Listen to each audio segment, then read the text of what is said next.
created by Cable for Canadians. Hi, welcome to Beyond Politics. I'm Catherine Clark. Ontario NDP MP Tony Martin was the eldest of 7 children who moved to Canada from Ireland when he was just a young boy. They moved to Northern Ontario, and his parents expected that he would become a priest. But he was not sure that that was the right calling for him, and instead he became a politician. He served for many years as a provincial MPP before deciding to run federally. He now joins me to talk all about his life beyond politics.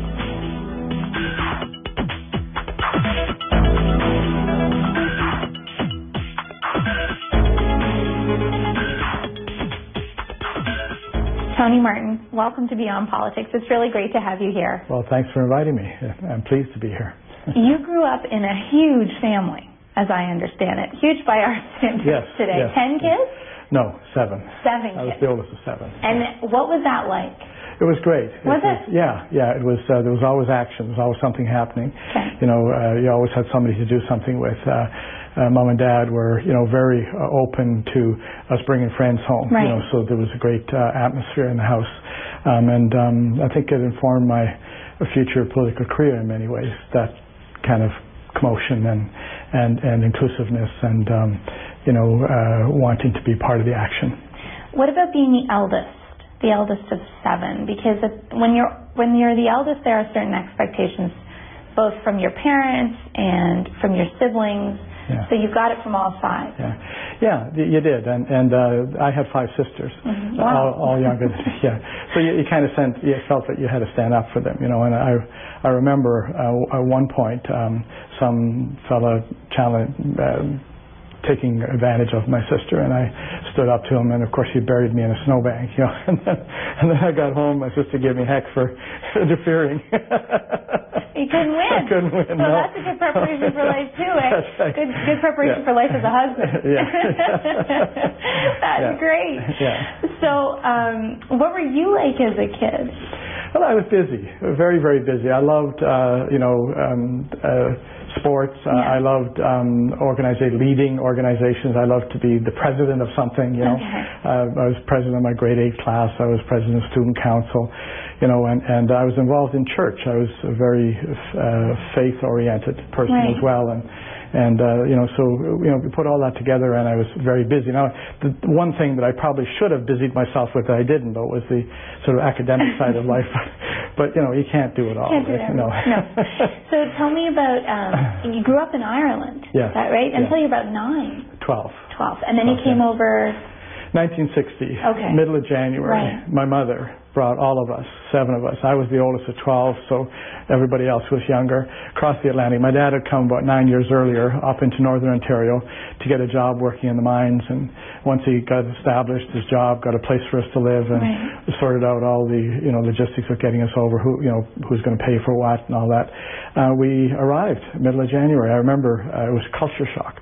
Us kids, we actually thought we'd died and gone to Disney World, all the snow and ice, and we actually arrived in Sault Ste. Marie, and there was no road north then. It came in a couple of years later, but we had to take the train for 8 hours through the wilderness. We call it the snow train now, but back then it was just the train. That's how you got from Sault Ste. Marie to Hog Junction, and then Hog Junction by jeep, over a sort of rabbit trail, road to the little town Walwa where we were home. But your poor mother. My mother thought she was in Siberia. She must just have been devastated. Yeah. Well, she wasn't devastated. She was, she was happy to be, with her kids and my father again after 9 months. But it was a total, really tough culture shock. We didn't actually find out about that until later in life. Like, they both passed away a couple of years ago. They were 93, and my mother got into a bit of Alzheimer's and dementia, and that where you lose the screen, that stops you from saying things that you really want to say, and she was letting my father know how she felt about that move. Right? Yes. Now, I know this is skipping ahead a lot, but. Was he able to? I mean, he was okay. He was fine. How did he deal with her telling him after all those years? It was tough. It was really difficult. Yeah. Because, he had done it for all the right reasons. He had done it for his kids. There was no economy to speak of in Ireland at those days. Although, he had a piece of land and a little pub and a shop and, he was a bartender and had those skills. But with 7 children and a difficult economy, he had 3 sisters living in Canada at the time, inviting him to come over. And so finally he just decided it was right. So he came for all the right reasons. Right. He did it for us. And for a better life for his family, for his children, but I would come into the house sometimes in those last few years, and he'd literally have his head between his legs, and he'd look at me and say, "Tony, do you like Canada?" I said, "Dad, I love Canada. It's my home. It's been good to all of us." And yes, it was a good decision to come to Canada. And my poor mother, she, in those days, the men, and lots of immigration into places like Wawa, they needed workers, and he had his buddies at work, he had his friends. He would leave the house and go to work, come home. She was always in the house with the kids, looking after the kids. Which any mother will tell you is a quick recipe to losing. It's difficult. Your sanity. It's a challenge. Imagine with 7. I mean, we struggle today. I have 4, and I know how difficult that was. Matter of fact, I remember once my sister has 3 children. I thought, well, I'll give her a break, and I'll take my 4 and her 3, and I'll go to the movies for the afternoon. Well, I got home that evening, and I was totally wiped, exhausted. Managing those 7 kids, into the movies, making sure they didn't get lost, get them their popcorn, into the seats, watch the movie, keep them, quiet, and I was just thinking to myself, imagine doing that, 7 days a week, 24/7, for your whole life. Especially when you wouldn't be sleeping, because someone would always be sick. Right? You'd always be dealing with some crisis. Oh my gosh. So it was a good foundation for me and for all of us, and we've done well, and Mom and Dad actually did well too, and retired, lived a good retirement of some 30 years, 25, 30 years, on a pension that was negotiated because they belonged to a union, and had a quality of life that was dignified and comfortable.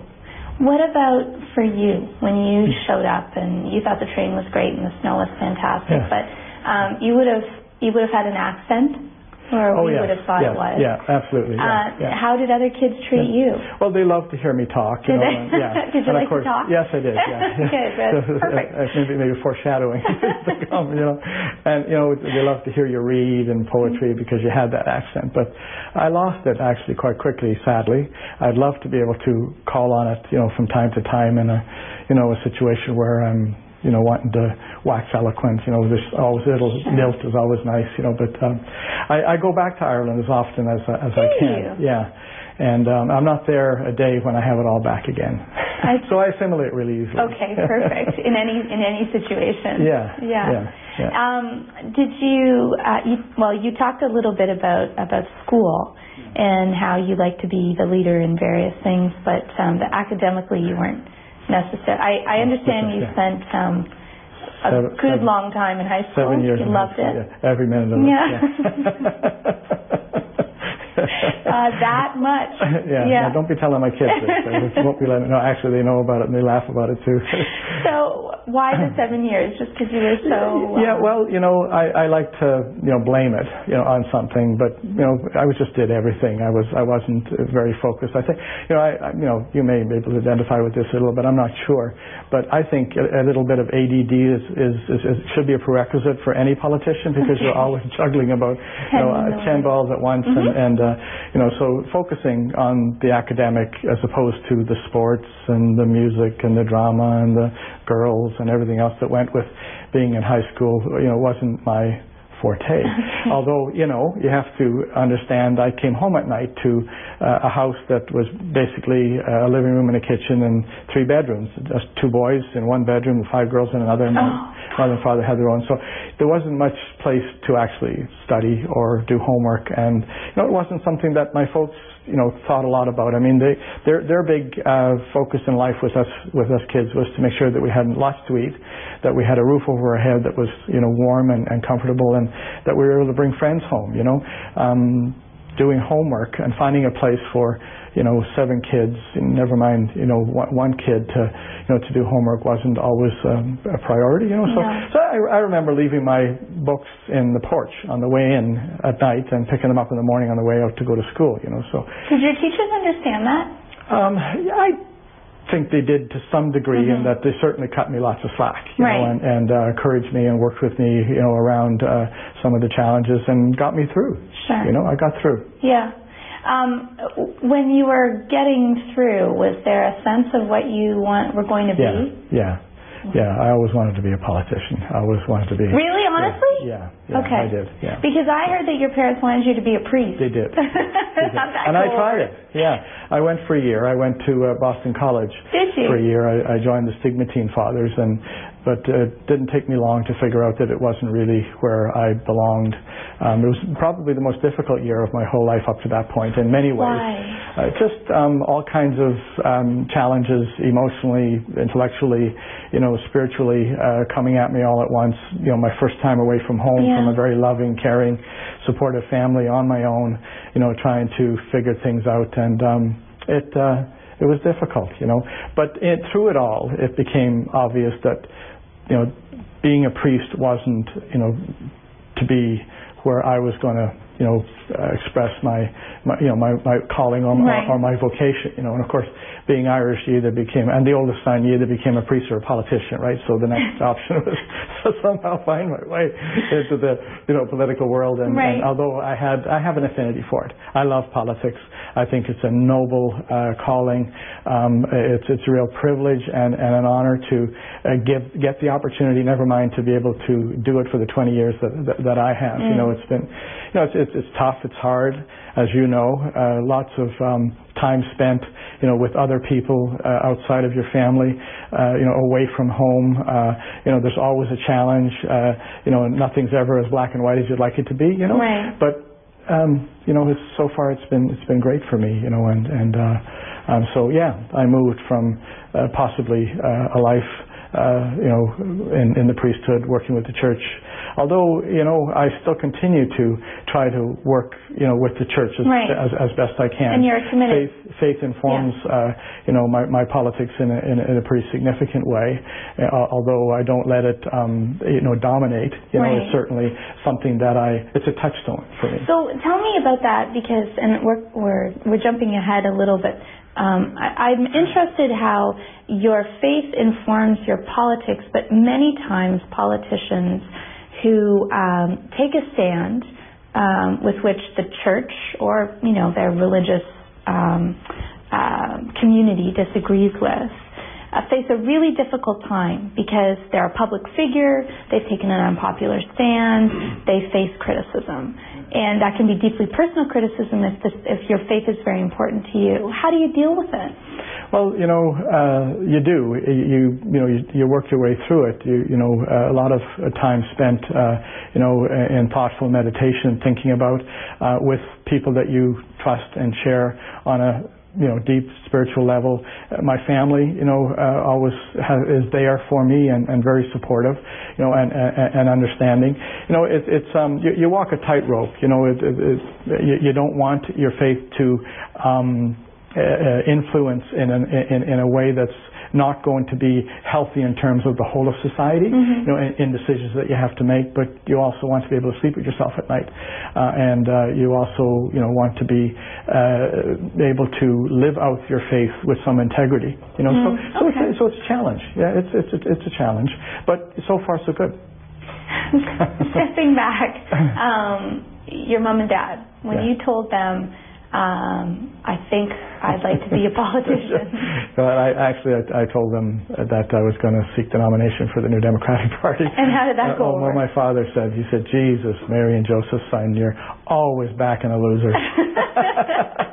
And then, about 5 weeks later on election night, he's the most excited guy in Sault Ste. Marie. I tell the joke, the story that, he was popping nitro and washing it back with scotch. He was so excited. My mother was just trying to keep him from having a heart attack. But it was, it was good. And they were always very supportive. They understood where I was coming from. And they understood that it was part of who I was. And that I would, choose a different party or go a different way. I think they would find even more difficult to understand. Okay, so let's talk about that. And this isn't meant to be a political question, but why the NDP? I mean, why was that important for you? Yeah. Well, I was, in my faith journey, I'm rooted in the social gospel. I'm a bit of a Tommy Douglas aficionado. Very influenced by the lives of the saints, where they stepped out and took great risk to themselves personally to help those who are most at risk and marginalized. And I just always saw the NDP as a party who spoke to that with most integrity, and who, in their policies and in the speeches that I heard and I read many of them and watched, that seemed to be the more fitting home for me, given where I come from and what motivated me and influenced me, in terms of wanting to be part of public life. When you won that night, were you anticipating a win? Yeah, I'm a very confident person. I kind of thought that I could do it. I wouldn't have got into it if I didn't think that I could win. I remember a friend of mine, Bud Wildman, who called me, said, Tony, he actually saw me on the side of the street with my 4 kids and Anna, and we were watching the Community Day Parade, and he knew that they were looking for a candidate at that time. I don't know if you remember, in the late 80s, there was the big issue in Sault Ste. Marie, the French language issue, and it polarized a lot of people, and my predecessor as provincial member of Parliament, a really good New Democrat, Carl Moran Strom, took the high road on that one, but paid a big price. Paid for it with his political career. He stepped down and didn't run again because he became so unpopular. And so they were looking for somebody that could step in who, that everybody, as Bud Wildman would say, that everybody loved. Yeah. I don't always see it that way, but he did. Other people do. That's all that matters, right? Yeah, and that he thought might have a shot. But when he phoned me, he said, this may be a 2-campaign, exercise here before you actually have a chance at winning. But I thought about it long and hard, and actually my wife wasn't very supportive because my oldest daughter was 6, my youngest son was 6 months. I had 4 kids, and she knew what that would mean in terms of being away. So absolutely. Yeah. So how did you make the case to her then? Yeah. Well, we talked, as we always do, and she knew what was in my heart, and I'll give you another little interesting story here in a second, but initially she was not supportive. And so one night we brought Bud Wildman and his wife Ann over to share with us, to share with Anna what the life would be like. And Bud's wife Ann, who is brutally honest. Like after we were there till about 2:00 in the morning talking and chatting. Mostly it was Ann and Anna, talking to each other. And as they walked down the driveway that night, it was winter. No, it wasn't. It was early August, and always winter in my head. But anyway, I could see my political career just kind of going off into the distance because I didn't. But because my wife was presented with it in a truthful manner, she was more comfortable then. Right. And besides, she said she's going to lose anyway, so go for it. And we did. But interesting. The little story I wanted to tell you was about 6 months later. After you remember 1990, I was New Democrat. We won government in Ontario. I mean, it was just this crazy night of I'll tell you, there's just no stopping. There was never an end, it seemed, to the things you needed to get involved in, and you were away and working, and when you come home you were exhausted. And I got sick. I got the flu, and I didn't have the energy to get over it, and so I went all the way through Christmas, sicker as a dog, after Christmas still, and one day lying on the couch thinking, my God, I just don't have the enthusiasm or the energy. I don't have it anymore, to do this. Maybe I should think about calling it quits. And Anna sat beside me on the couch, and she did what so many friends, and my one definition of a friend is somebody who knows the song in your heart and sings it to you when memory fails. And she sat down and reminded me why I was in politics in the first place, and got me going again, got me enthused and back, and 20 years later here I am. Isn't that remarkable? Yeah. Especially given her reluctance. At the beginning. Yeah. And then I lost in 2003. And what was that like for you? It was tough. It was disappointing, and really challenging personally. But again, I thought I was done. It was 13 years. I thought, okay, that was good. I enjoyed it. It was a real privilege and an honor, and I was looking at doing something else. I thought I had at least one more career left in me. I was in my mid-50s then, I guess. But things weren't falling into place in terms of getting work. I wasn't in a place where I could get just because you were down? Appointed to You're boards. Feeling down, or you were just, or are you just because of the political connections? No, I was. As a New Democrat, you don't have the same political connections as you might have as a liberal or a conservative, where you've connected to different businesses and that kind of thing, and I always wanted to do something meaningful with my life. That was so I didn't want to just do anything. And I was looking for what I might do next, and I was actually planning and organizing. Trying to set up my own little business. That would connect my faith with my political experience and do something to offer some advice to others and that kind of thing. But Jack Layton called me one night, late at night, and asked me if I would think about running federally in the next election, whenever it would come, and I thought, wow, do I want to do this again, and get involved in this? Especially after you've just been crushed. So, I mean, you've had your 13-year career in provincial politics come to a tough end. So ultimately it came down to I had a meeting with my family, and my wife again, reminding me, what the story was in my heart, my kids. Do you have a feeling that your wife by that point had just gotten used to not having you in the house? Well, she just wanted you out again? It could be. It could very well be. Although, it's funny, I had about 8 months there, and we really found that we did like each other. Oh, good. Yeah, and we got along. Oh my gosh, because it's so often the opposite, isn't it? Yeah, it is, from what I'm told. But we found that we actually enjoyed each other's company. Wonderful. And the conversation, and I was able to get involved in the kids' lives. They were into high school by then, and so there was lots of need for me to drive them places and be on the side of the soccer field or the curling club, watching them play and encouraging them in that way, But the kids themselves, I mean, they were the ones that actually, in this instance, pushed me over the top. They looked at me and they said, "What are you talking about? Is there any question? This is a no-brainer. This is what you do." Interesting. So they knew too.